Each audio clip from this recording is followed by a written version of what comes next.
Attention avec ce ballon au point du penalty. On presse soudain ce but du festival. Fente suivi d'un crochet magistral. Mbappé qui accélère. Il se cherche la fenêtre du tir peut-être. Mais c'est là ça compter sur ces jaillissements de la défense adverse. Attention avec ses tacles, il est autoritaire. Une faute en pleine surface de vérité. Il y aura bel et bien penalty. Penalty. L'arbitre qui va indiquer le point de pénalty. L'attention avec la couleur du carton. C'est le rouge. Il va prendre ce petit bistol. Oasis pour mauvais jet. Oasis Sport. Oasis Sport. Oasis Sport. Oasis Sport. Salut chers passionnés des sports, parlant des actualités sportives, on débute avec l'équipe nationale de la République démocratique du Congo.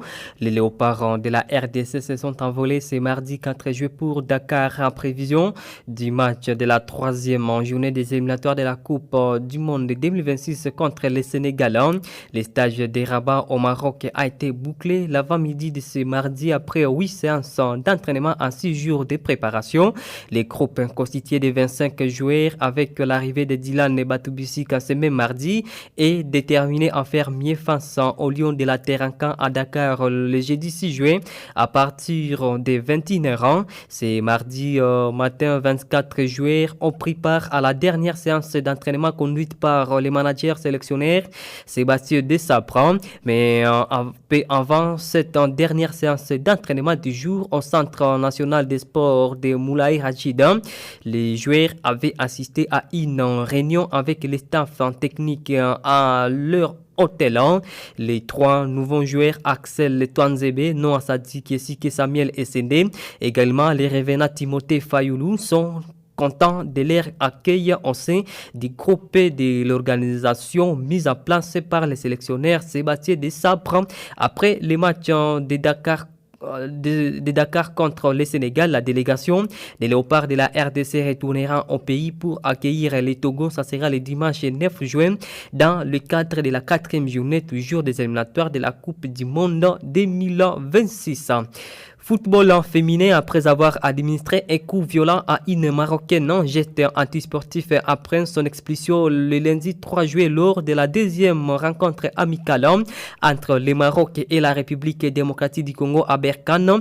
L'attaquante congolaise de Galatasaray de la Turquie, Rit Kipoi, s'est excusée à travers un message publié ce mardi 4 juin sur son compte. Mes actions de lundi ne reflètent pas qui je suis en tant que personne. J'ai perdu mon calme lors du match passionné et j'ai agi d'une manière qui me déçoit. À Yasmine en particulier, je présente mes excuses. J'espère que vous allez bien aujourd'hui et je vous souhaite le meilleur pour l'avenir. Je suis désolé. Les footballeurs est un sport passionnant et on peut parfois se sentir lésé sur le terrain, mais il faut contrôler ses émotions. Je dois donc apprendre de cela et devenir une meilleure personne. À mes coéquipiers, au staff technique et aux supporters de la RDC, je vous ai donc laissé tomber, mais je ferai de mon mieux pour me rattraper à l'avenir, a dit la joueuse congolaise. L'ancien sélectionneur de l'AS Vita Club et des Léopards de la République démocratique du Congo, Jean-Flora Ibenge, a donné son point de vue après la fin de la 29e édition du championnat de la République démocratique du Congo saison 2023-2024. À travers une vidéo devenue virale sur les réseaux sociaux, Jean-Flora Ibenge n'a pas eu froid aux yeux pour féliciter les tout-puissants Mazembe en Kleber de Lubumbashi pour ce sacre à la 29e édition du championnat de la Lina Foot et d'encourager la tendance du FC Saint-Éloi Lupopo Manima Union pour les bons comportements lors du championnat, sans toutefois oublier de faire clé d'œil au FC Les Aigles du Congo qu'il considère comme étant la grande surprise de la compétition. Le comité de gestion de la Lina Foot est donc appelé à capitaliser le conseil de ces techniciens et connaisseurs du football africain comme tenu de son expérience, compte tenu de son expérience en matière. Sur le plan africain, la Confédération africaine de football a dévoilé les calendriers des matchs des interclubs de la CAF pour la saison 2024-2025. Ainsi, les tours préliminaires sont fixés en 16 ans, en 18 au 18 août 2024 et les phases des groupes d'octobre à décembre 2024, tandis que la phase à élimination directe et la finale entre en mars et mai 2025. Et pour terminer, en Europe, après Cristiano Ronaldo, l'une des plus grandes figures de l'histoire du Real de Madrid, a réagi à la signature de Kylian Mbappé au Real de Madrid. Après plus de 7 ans de rumeurs et convoitises, la star du football français Kylian Mbappé s'est engagé depuis le lundi pour 5 ans avec le Real de Madrid, le club qui le fait rêver depuis la fin.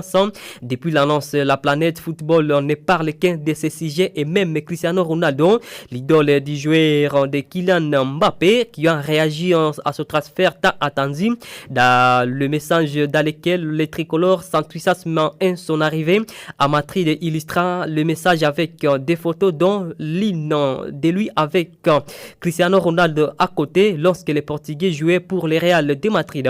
Les joueurs d'Al Nassr a laissé les commentaires suivants: c'est à mon tour de regarder, je suis impatient de te voir briller et en Bernabéu à la Madrid, et commentaire que Kylian Mbappé a donc évidemment apprécié. Amis sportifs, nous sommes au terme de ce journal des sports. Je vous ai servi Barakamba Kwa Blessing. Merci à vous de l'avoir suivi. Merci d'avoir écouté ce journal.